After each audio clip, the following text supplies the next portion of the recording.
This is the single most disgusting, ill-thought-out gesture politics seen in international politics in living memory. I really do think it's the sort of thing that actually took me by surprise about how ridiculous and revolting it is, because let's have a look at the reality.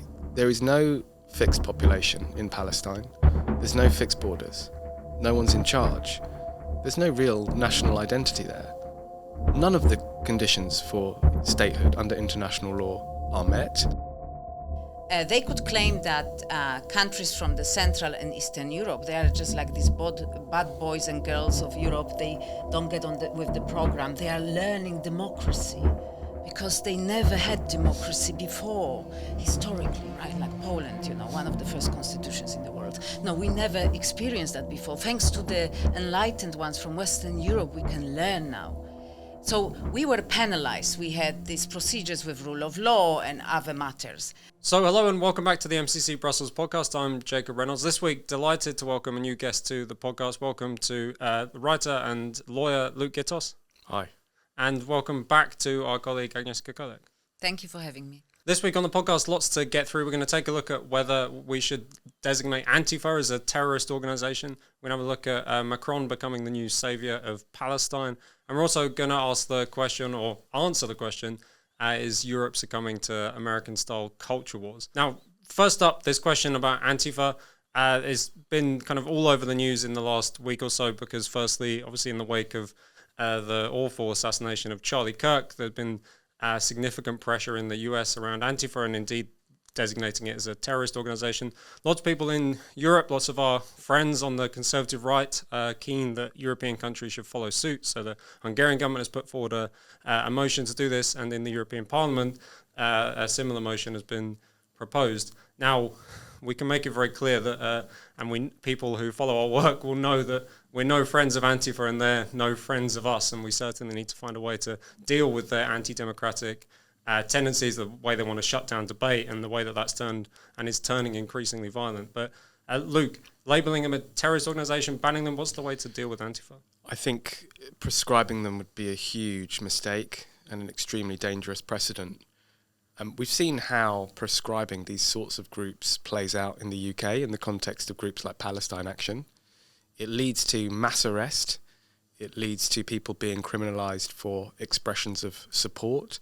In the UK, you can be criminalised for expressing support for these terrorist organisations, and I imagine that broadly the law in the United States will be the same. And of course, the problem when it comes to Antifa is that it's a very diffuse organisation, very decentralised, with lots of connections to lots of different left-orientated organisations in the US and probably in Europe as well. So the huge risk is that people will end up being criminalised for their affiliations to groups with even a peripheral attachment to Antifa. Antifa itself is very amorphous. It exists in a sort of online space. It has obviously a presence on the streets of both Europe and America, but it's hard to say that this has any kind of institutional structure behind it. It's not like the kind of terrorist organisations that you might think more appropriate to prescribe, people like Hamas, maybe the IRA. These are organisations with a structure and something that you can identify. And Antifa, I think, is just more decentralised.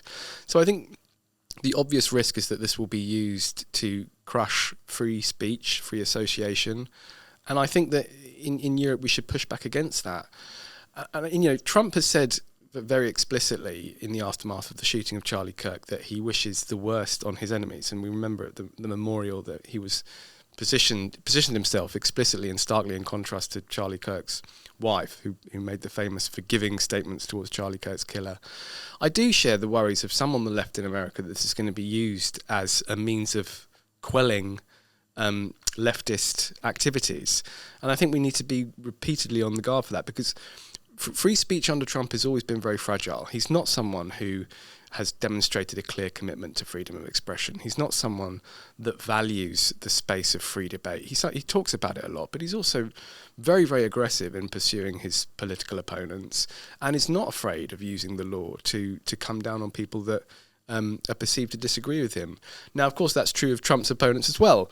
But we need to make sure we are consistent on this.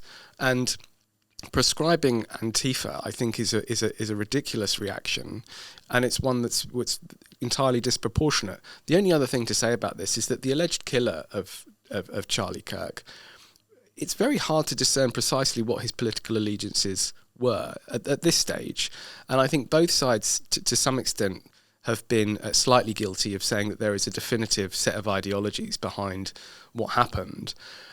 It's clear-ish that he appears to be leftist, but he's also wrapped up in all sorts of sort of online nihilism. You know, that seems at the moment to be, at least, you know, behind a lot of his thinking. He seems to, again, we're talking allegedly here, no one's been convicted of any crime, but the report seems to be that he spent a lot of time alone in his room in a very closed environment.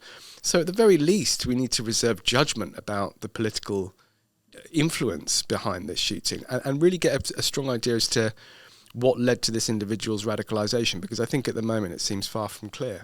Yeah, no, Agnieszka, one of the big arguments in favor of designating Antifa a terrorist is obviously that, I mean, they show no respect for democratic rights or for the freedom of assembly, and often kind of act in ways that are definitively illegal, right? So what's your take on how to deal with Antifa? So I think addressing the question whether they should be proscribed as a terrorist organization or not, I think, as you rightly saying, we need to look at it closely. I think there has to be more research done into it, and also we need to, through this research and looking closely into the conditions, how they operate, based on the countries where they operate, and how does it manifest itself in these different countries. So there's a huge difference with the activity of Antifa United States, where they have access to guns, where their activity has been violent and has been documented to be violent for a very long time. The famous attack on Andy Ngo, he was almost killed. One of the attackers was wearing gloves with fiberglass. So he ended up in hospital in a really bad shape, and he constantly receives death threats. Then on the continent, in Europe, German Antifa is known for being very violent, and actually German Antifa has been coming and joining so-called anti-fascist protests in Poland, and they were committing acts of violence.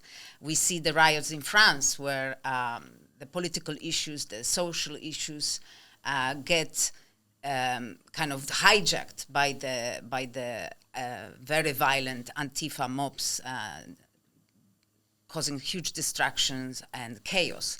So I think, first of all, more research, using the existing laws, and then trying to avoid broad legal frameworks that could then become hijacked by international bodies. So I think it should be left to the sovereign states to use the existing laws, and then based on the research that they have, to then deal with the threat accordingly. Yeah, no, this point about existing laws, Luke, is quite important, because it seems that the reaction to some is like either you do nothing about Antifa or you prescribe them as terrorists. And we know, as I said, and our viewers will know from their activities in Brussels against us and against other organisations or against political party Vlaams Belang, for instance, this is like, in many cases, highly organised, highly motivated, violent, anti-democratic activist networks that somehow have to be disbanded, right? Yeah. Remember that before the UK, let's take the UK as a model. Before we passed the Terrorism Act I think it was 2000, in the year 2000, we still had methods for dealing with the kind of behaviour that we're talking about without having to prescribe and criminalise the support of particular groups. So, you know, you could rely on existing public order laws in each country. You could rely on ancient incitement laws, you know, laws, and obviously the laws which deal with violent conduct. All of that is covered by existing law, at least it was in the United Kingdom. What the prescription process does is criminalise support for that group. It goes way beyond criminalising violent conduct or organising violent conduct, which I think is a criminal offence in most jurisdictions anyway.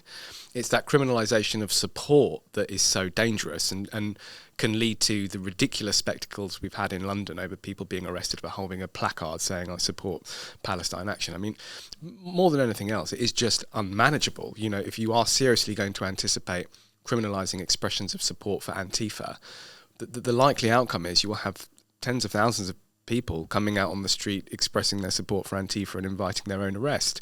And that creates an impossible situation for the authorities, and one that could potentially lead to very serious clashes between protesters and the authorities, and it's not clear where that ends up. I think that just points to when you start criminalising the support for particular groups, the reach of the law becomes so vast that it's actually hard to put it back in its box. Yeah, and Agnieszka, what do you make of this one other defence of labelling them terrorist organisations, which I have to admit I have some sympathy with, although both your points have been very good, is that kind of across lots of Western countries, politicians, elected officials can't necessarily trust that the police will follow what ordinary people would consider to be the law, right? So we have operations like Antifa, very anti-democratic operations who engage in violence, and it seems that either they have connections with the police, some of their conduct sometimes gets a free pass, or at least the police aren't looking into in any serious depth the organisation of these activities of these organisations. So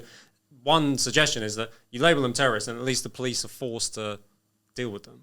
I actually see a deeper problem, and I think the problem is that lays with our political class, and they allowing this violence to grow, and they with the rhetoric they're using in a public life, labeling normal political discourse as beyond the pale or far right, and obviously we know this kind of whole set of different names being used to shut down the debate. So they inflate the language.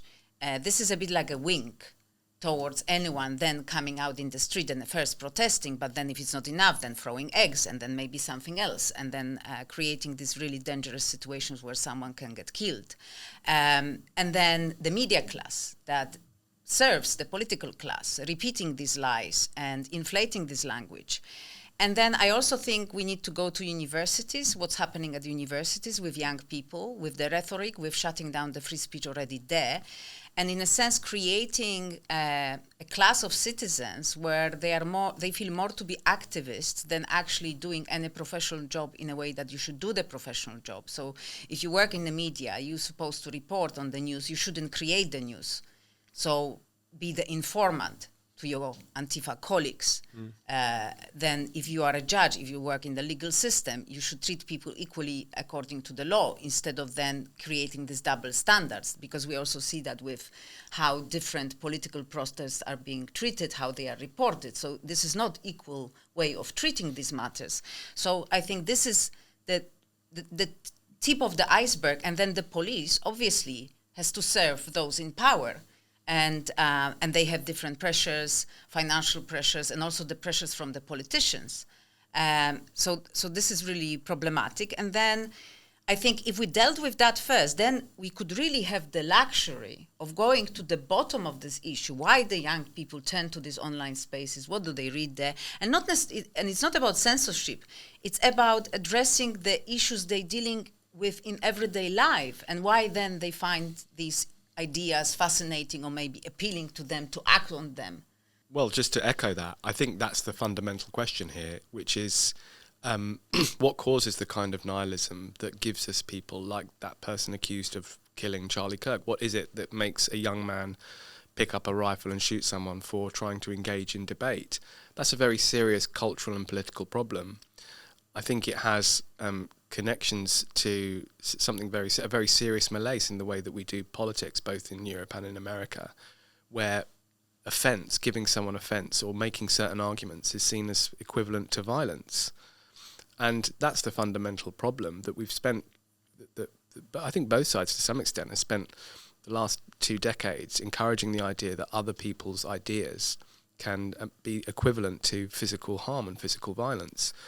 The way we roll that back is not by criminalising the support of particular groups, and especially not prescribing or criminalising the support of a diffuse leftist network that can't ever be properly identified. You talk about the problems with policing. Well, that's absolutely right, but prescribing an organisation like Antifa is only going to spread the police's, in America and in Europe, it's going to spread the police's attention far too wide. You're not actually going to be able to target people precisely because, they're going to get tens of thousands of calls about different expressions of support for Antifa. it's going to become a lot harder to target those sections of that organisation which might actually be dangerous. Yeah, well, we know what happened in the wake of kind of action on genuine terrorist organisations, and the way that very quickly turned from the police being interested in kind of Islamic terrorists to suddenly ordinary people expressing views on migration and all the rest of it. So we should be definitely wary about inviting the state into regulation of speech, and especially how people organise. Okay, so moving on, we're talking again about Israel this week, or Israel and Palestine. There's been a flurry of diplomatic activities, most notably a number of countries clubbing together and announcing that they're going to recognise the state of Palestine, which obviously has drawn reaction both from America and from Israel. The centre of it all is Emmanuel Macron, who's very much trying to distract, I think, from his domestic problems by seeking some kind of international acclaim on this issue. He seems to have given up on the Ukraine issue and is now a full-time Palestine supporter. But Agnieszka, what does it mean to recognise the state of Palestine in this context, and why is Macron so keen on pushing it? I think, first of all, we cannot drum it enough that first the hostages have to be released. This is the first condition for anything, for any conversation about this matter. The hostages have to be released, and then we can move from there. So acting in this way, apart from, what does it mean for him politically, internally in his country or international stage, he's actually rewarding the terrorists for rape, murder, and barbarity. And I cannot stress it enough. And I'm grateful to President Trump for saying it yesterday at the UN, that the hostages have to be released.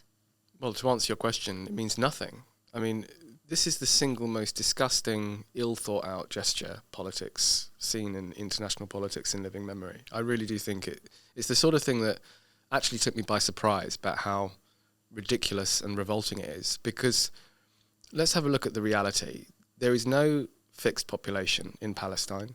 There's no fixed borders. No one's in charge. There's no real national identity there.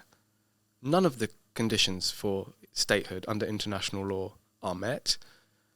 And no international leader behind this movement, be it Keir Starmer, Macron, or any of the others, can provide any justification for what they're doing, really. The way they try and justify it is to say that this is recognising an idea. That's the best they can do. What does that mean? Well, it means that the idea of a two-state solution is being recognised, in that what they seem to be saying is this step of recognising a state is a step towards a two-state solution with Israel and Palestine existing in the same geographical area. The reason that's such an affront and so disgusting to anyone who follows politics in that area is that refusing a two-state solution has always been absolutely central to Hamas's political identity, in that they don't want a two-state solution. The reason Hamas exists is to derail the possibility of a two-state solution. It's in their founding charter. It's the reason why they split with the PLO, the Palestine Liberation Organization. It's the reason they had a violent conflict with Fatah. It's the entire reason they came to power in Gaza in the first place when they were elected. Their entire political project is refusing a two-state solution. So the very idea that you would nominally recognise a non-existent state when the party who, as has been pointed out, is still holding hostages, still holding Israeli hostages, and to do it with absolutely no idea as to why they're doing it, other than to, and we can come on to this, to appease and to manage their own domestic party politics. I mean, at least I think Neville Chamberlain thought what he was doing was in the interests of Europe. I'm not a historian, but this doesn't even do that. This is in service of their own domestic agenda.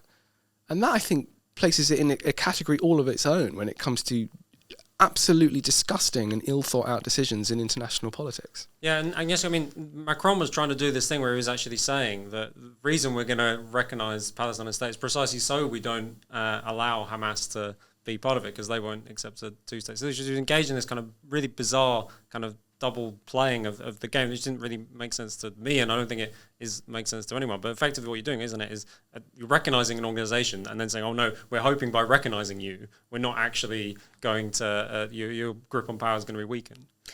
I think he hopes that people cannot really focus their attention on the news and also follow the news in a linear way to know what he was saying before, what he's saying now, and what he will say later.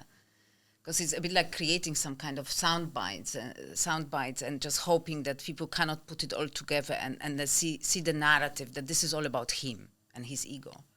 Yeah, and let's then come on to the actual motivation of this that Luke talked about, which is very much about what's going on at home for these leaders. I mean, almost all of the leaders involved in recognising Palestine severely under pressure, to put it mildly, back home. So is it just a convenient case, Luke, of you go and do something on the international stage when you've got nothing to do at home? Yes, definitely. With Keir Starmer, it's really hard to understand because I don't see him being under significant political pressure from the left of his party, or at least that's not the public impression that he gives. He seems to be under pressure from the right. You know, a lot of those Labour constituencies are narrow reform voting constituencies. I suppose he does have to cling on to a Muslim vote, but that's not huge pressure for him right now. So that, for me, there might be people that know more about the internal machinations of the Labour Party, but I can't explain why he made that decision. I think the situation is more pronounced for Macron, who presumably does need to galvanise a particular support amongst a Muslim voting base. But I think he's very crude to take this step in order to make that appeal, because we know that support for a Palestinian state is not a universally popular position amongst Muslim voters. It's a cause, but the idea that this is going to be a huge vote winner, or then even to stabilise a national government through this, seems to be completely for the birds. I don't understand how he thinks it will fix the problems that he's trying to address. Yeah, Agnieszka, what's going on domestically in these countries? I think that there's also at play the issue of the far left really joining forces with the Islamic extremists in France and also in Britain. So maybe this is a little bit of a tactic to try to split them, especially in the streets. Because obviously when they go out in the streets to protest and to cause havoc, it's an issue in both of the countries. So there might be that. But I also think that it's the old saying, follow the money. So there might be the influence of Qatari money in Britain and in France. And Qatari money are famous in France, how much influence they have, and in Britain as well. So I think that might also play a part. Yeah, well, having just done a couple of debates involving people in favour of recognising Palestine and labelling everything a genocide and all the rest of it, I have to admit that I think it's as much a case of a kind of misguided political idealism amongst the kind of people that I imagine Starmer and Macron are regularly seeing or being invited to dinner with. This is like the labelling Israel as a genocidal terror state is the kind of article of faith that you have to sign up to. So I think it's like, for them, it's like there's probably an element of that lots of these people are actually hanging out with people who believe this. It's really important to recognise that there are two wars going on. The first is the ground war, which Israel is obviously winning. But the second is the war over the legitimacy of the State of Israel. And that, to some extent, Hamas are winning. Because Hamas have been extremely effective at weaponizing the international community against Israel. And they've done it largely through the language, institutions, and actors of international law. So they've used the ICC to issue arrest warrants against the leadership in Israel. They have, of course, lobbied tirelessly to have the conflict labelled a genocide, a unique historic crime because it claims the unique nature of the Holocaust for its own purposes. It says that this is now no longer the only genocide that has taken place since the Holocaust. And Hamas have been extremely effective in winning that moral position over Israel. And they've been able to do that because of the disintegration of international law, in my view, or at least the use of it to nefarious, politicised ends. And that's something we have to recognise. Hamas are not in this to win the ground war. They're in this to sacrifice as many Palestinian lives as they possibly can in order to win a broader ideological war, which is the long-term discrediting of the legitimacy of the State of Israel. And the way to do that is through international law. And the terrifying thing is that, in that respect, Hamas are winning. Right, so to round off this week, I want to talk about what's become almost a popular trope of discussion among especially the kind of Brussels bubble elite about the way issues are going. So obviously, even they can't fail to notice that there's right-wing or populist parties have gained a lot in the votes and in the polls. Obviously, famous example at the moment in Germany with the AfD repeatedly having cemented itself as the leading party. But the reaction to this in Brussels and among European elites is, oh, isn't it terrible that Trump has exported a nasty populist culture war over to Europe where everything was going fine until Trump started talking bad about Europe. And the latest example of this, there's a report from the European Council of Foreign Relations that was trailed in all the big media here. But this gives us an opportunity to actually ask this question, Luke. Is it the case that what we've got here is a kind of importation of some weird cultural conflict from America, or are at least kind of so blind to see that actually we have real simmering problems in Europe too? No, these culture war problems have been present in Europe for long before Donald Trump was in office. But I think what Donald Trump has done is galvanized the conversation by effectively ripping up the rule book on how politics should be done. You might like Trump, you might not like Trump, but it's hard to resist the appeal of his first day in office, where he effectively was seen filmed signing all those executive orders saying, I'm binning all this reams of regulation, I'm getting rid of all these laws that I don't think are necessary. And I think in Europe, and particularly among European lawmakers, that offended something about their very sense of being. Like the idea that you would simply do away with so much law and regulation seemed to them to be a genuine threat to the way that they exist. And I think you're seeing a similar reaction to reform, actually, because what reform in the UK are threatening to do is, take a bonfire to quite a lot of the useless regulation and law that exists on our statute books. And of course, that's a big part of how Brussels operates. It does create a lot of law, a lot of regulation, and seeks to legislate for people's morality, people's politics, etc. So Trump does represent a blow against that. But did he create the cultural conflicts that exist in Europe? Well, of course not. We know that Europe has had its problems around religious freedom of expression, around free speech more broadly. We've seen clampdowns on freedom of expression taking place at the level of national governments across Europe for long before Trump was here. And these problems, problems around mass migration, problems especially around cultural integration and cohesive societies, all of these existed in Europe for long before Trump came to power. What I think he represents to the Europeans, though, is a sort of ripping up of a rule book that they take very seriously, and that I think makes them uncomfortable. Yeah, so Agnieszka, they keep talking about how terrible it is that we live in very polarized societies now, and this is all thanks to Trump, as if they've forgotten that European elites have been rejected at the ballot box time and again, constitutional referendums, treaty referendums time and again, as if these problems never happened in Europe before, and it's only a kind of recent phenomenon. I think they are upset because actually within this polarized world that they deny that exists, the other side is able to speak and is able to be heard. And I think that terrifies them. That's why they want to introduce all these new laws to restrict the online discussion, to restrict the access to any information from the approved sources. And they work tirelessly to create new laws and regulations to ensure nothing gets through. So it becomes like a new, everyone knows what is the Chinese firewall with the internet, but we creating the European firewall to make sure that no one gets anything from the outside world to dare to question or to even just acknowledge the reality of life.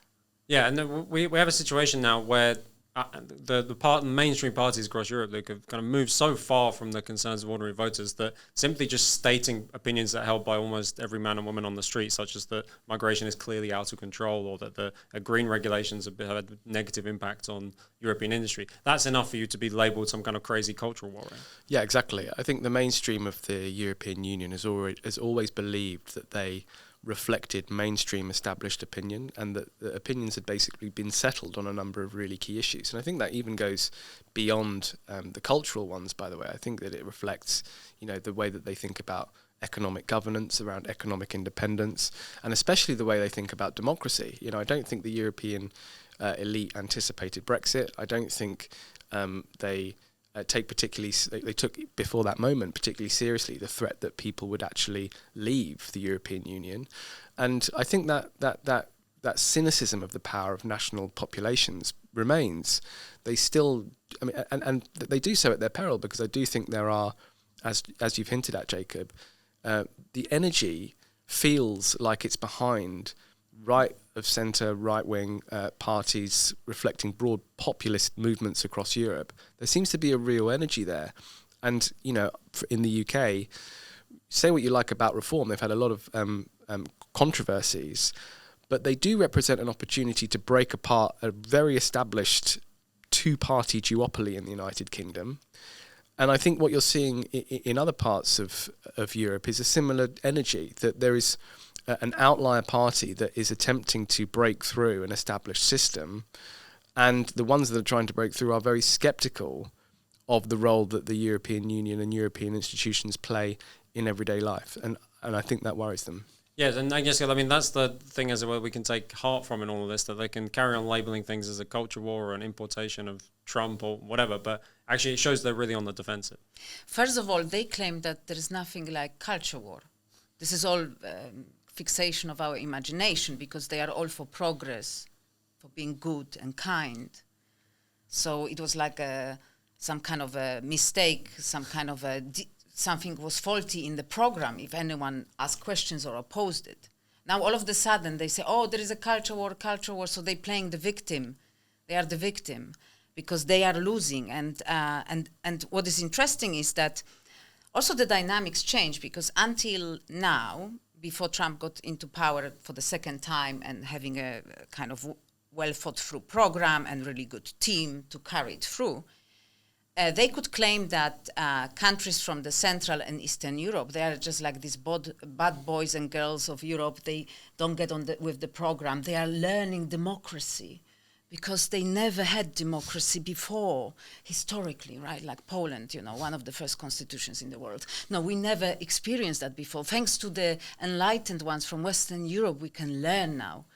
So we were penalized. We had these procedures with rule of law and other matters. Now all of a sudden, there is a wind of change. And actually, we are not the kind of naughty children at the back of the class. So I think this is also not to their liking. And I'm also afraid that there is a lot of individual egos and the fear of losing cushy jobs with very good paychecks. Because all of this, the job market in Brussels and in general in all of these institutions that overregulate and kind of police the population, they are afraid they will lose these cushy jobs and this good pay. And with the changes in technology and things developing, they are afraid. They're just afraid. Yeah, well, I mean, that is definitely what terrified them when it came to Trump and Musk, was suddenly the bonfire of all of these NGOs. And I'm sure our critics here in Brussels will be, and as they should be, worried about their position, not least if we continue to do some work exposing all of these NGO patronage networks. But as ever, if you enjoyed the MCC Brussels podcast, make sure you like on YouTube, subscribe on YouTube or wherever else you get your podcast. Make sure that you leave us a comment. We're always interested in your feedback. We're going to head shortly to our event this evening on the role of the ECHR, which Luke will be speaking at. We'll get some video up on that from that event, so you better check out a lot more from Luke. But for now, that's it for us on the MCC Brussels podcast. Thanks so much, Luke, for joining us. You're welcome. And Agnieszka, nice to have you on again. Thank you.